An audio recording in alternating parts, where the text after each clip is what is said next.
Hey there, welcome to the Mortgage Rate Forecast with Scott Criss, your mortgage rates and news. It is October 18th, 2016. As always, let's start with the charts. Ooh, from my last report, it is really dropped off a bit. Things have been a little crazy. Haven't got on here and given you guys a good, clear picture of what's going on. But we did see a pretty major sell-off in the mortgage-backed securities over the last couple of weeks. So almost a point, guys. We went from about 102.20 down to about 103, 103.20, maybe over a point. So this afternoon, we're trading at about 103.31. Our supports below us at about 103 and 102.94. And our resistance is above us, and you can see this is just after close today. We pushed up right against this resistance at 103.31 and broke our other resistance level here at 103.22. So good sign for bonds today. We did push the limits, which means we could see some trading upwards, and so we may have stopped this downward trading channel. And you can kind of see if you follow my mouse, bam, bam, and so I wouldn't say we broke out of it completely yet, but this is definitely a good sign, and we're developing an upward trading channel right now. So as you probably already know, if you're on here, higher mortgage-backed securities trade for, the lower interest rates and fees go. So here's the reports. The NAHB came in better than expected. That was not bond friendly, but the CPI was bond friendly. That helped us. And but one item of concern, Bloomberg brought this up, is the cost of living is going up. It's been consistently going up for over the last 5 months, and it's going up pretty quickly. So when the cost of living goes up, that creates inflation. And what's the biggest enemy of bonds? Inflation. So we got to be really careful here, guys. We got to be really careful, but that is the news. Now, to kind of quantify where we're at, bonds were currently, last month, we're trading at about 103.80.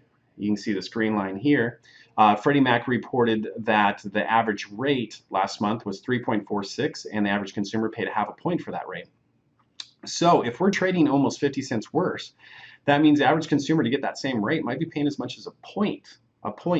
So the result is a similar rate is probably going to be closer to someone paying a point right now versus half a point. So pretty significant change.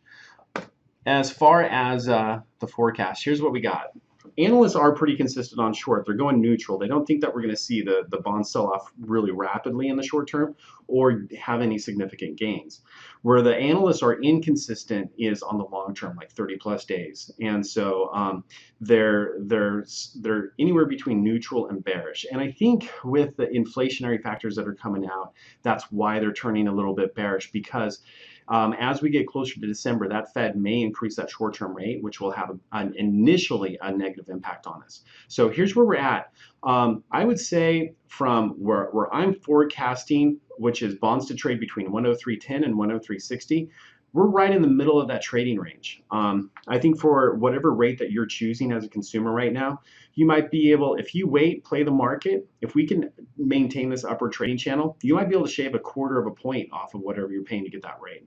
But you also, if the bond market sells back off, I would project that you also might pay as much as an eighth to a quarter of a point. So we're right in the middle of this trading channel, but that's what's going on, guys. So we'd like to hear from you. You can leave your comments down below, and everything likes to be liked. So does this video. Hit that like button. And if it's your first time on the channel, you're thinking about getting a mortgage, at the top left, you can hit subscribe and get updates when we record a new forecast. And if none of this made sense to you, at the top right, little guy scratching his head, you can click that link, and that will take you to Mortgage Bonds 101 and teach you as a consumer how these mortgage-backed securities, how the trading impacts you and the rate that you get. Anyway, that's it for today. We'll see you probably not next week, but the week after with your next forecast update. We'll talk to you soon. Take care, guys.